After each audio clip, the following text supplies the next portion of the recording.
Our email is podcast42show@gmail.com. Go ahead and send us any comments, concerns, anything you want to tell us on there. You can email them on over to podcast42show@gmail.com. And of course, you can always call in like Bruder does. Our phone number is 727-238-5887. Give us a call with any comments. That would be fantastic. Our artwork is by Cute Panda. You can find Cute Panda for commissions on Facebook. And our theme music is by Cremo. You can find more music on cremo.net, or you can find him on Facebook as Cremo. We got 2 more houses to go. We got the Ravenclaws and the Hufflepuffs. Man, am I glad Sabrina's writing those episodes. I hate you all. I can do them. Jocelyn wants Ravenclaw next, though. So. Okay. Save the best for last. What? Hufflepuff. What are we going to do? Record it underneath a fort? Maybe. Yes. I think I'm secretly Hufflepuff. Yeah. Definitely. Probably. Not being surrounded by Hufflepuffs. Totally are. I call myself a Slitherpuff, though, because the Sorting Hat wanted to put me in Slytherin. Is that like me being a Slither Claw? Yes. Is that like me being a Grifflepuff? Yes. How, like, when you originally did the test on Pottermore, it put you in one house, and then they redid the test, and you went and did it again? Yes, but that's the thing. Yeah. Both times I always got Slytherin. Oh, see, I got Both times I got Slytherin. And then I had kids, and apparently it changed me. I'm a changed woman. Mine wasn't even because of the child. I was Slytherin to start and then Hufflepuff after they changed it. I was Slytherin, and then I went to Ravenclaw after they changed it. In all honesty, I think he's more Slytherin than I am, and I'm more Hufflepuff than he is. Yeah. But both times the Sorting Hat was like, nope, you're Slytherin. I think I came to be okay with being Hufflepuff after watching the show Puffs, which was originally like a Broadway show, and it was basically the storytelling of all 7 books from a Hufflepuff's point of view. And by the end, I was 30 like, minutes. And it took 30 minutes, and it was amazing. And I watched it and laughed the entire time. If you're able to check that out, I think it's on Broadway.com or their Broadway HD, whatever their show is called, their station's called. It's hilarious. But at the end, I was just like, but I really do like hugs. This makes more sense. I'm a Hufflepuff. I know I told this story before, but I was okay being a Hufflepuff the day that we went to Universal Studios. And it happened to be cold.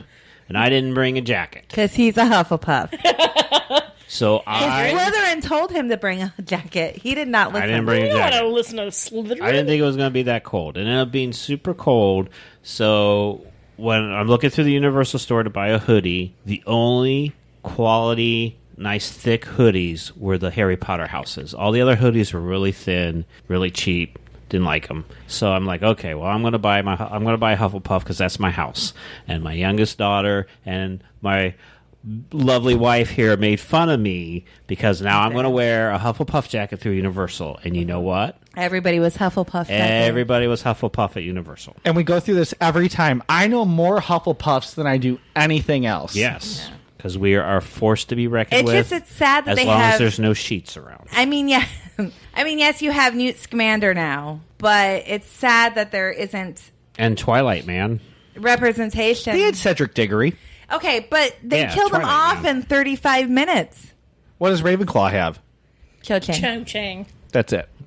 And Oh, Luna. Luna. Oh, Luna's Ravenclaw. Listen, That's right. I always forget Luna. because Yeah. for some reason, here's the thing. And I'll say this about Universal. They have those shirts out that have the character names with the houses on them and all that. They put Chang on the back of instead of Ravenclaw. If they would have put Lovegood on the back of the Ravenclaw one, I'd probably have that shirt right now. Oh, I yeah. think Luna's one of the best characters in the yeah. entire I thing. think, Yeah. and Jocelyn doesn't agree with me, but I think because Luna just doesn't care. She is who she is.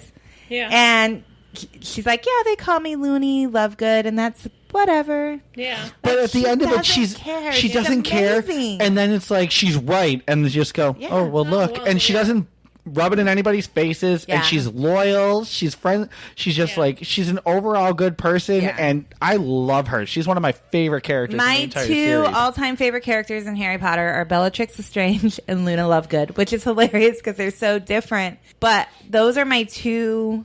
I mean, Bellatrix, I guess, from the movie because Yeah. just of how well, it's- how she's played. But like, I love Luna Lovegood. Even books and Yeah. movie, I love Luna. Yeah. I also read Once Upon a Time. It was kind of an interesting. I never heard about that book. I know, right? It was kind of an interesting breakdown and basically saying that the four main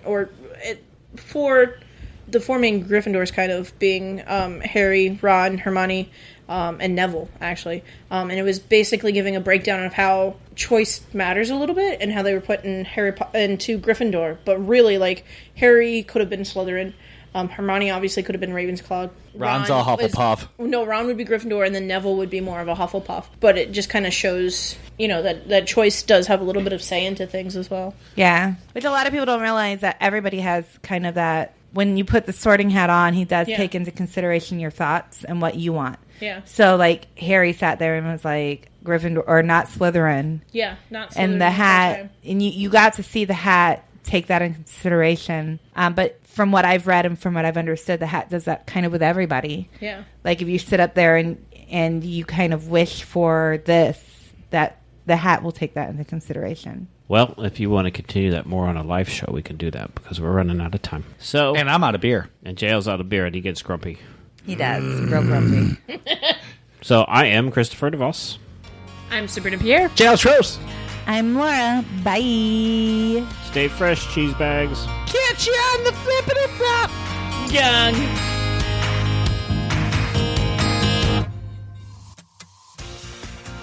Not all conversations or events are 100% accurate. As if you didn't figure that out already. Some things are changed or added, or even deleted for the sake of attempted comedy. All sources are never verified, and all information is subject to being slightly sketchy. In other words, we are just having some fun. Thank you for listening.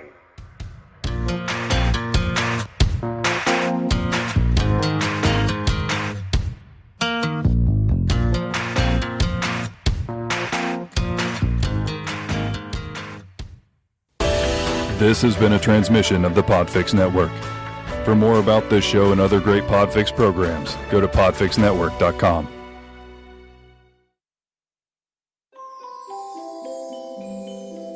Poor little young Harry Potter, childhood sure was rough. Then one day appeared a man with a beard who told him about magic stuff. At Hogwarts he learned wizardry, passed most of his owl test, excelled at sports, fought Voldemort, and yearly he cheated death. A lot, like way too much.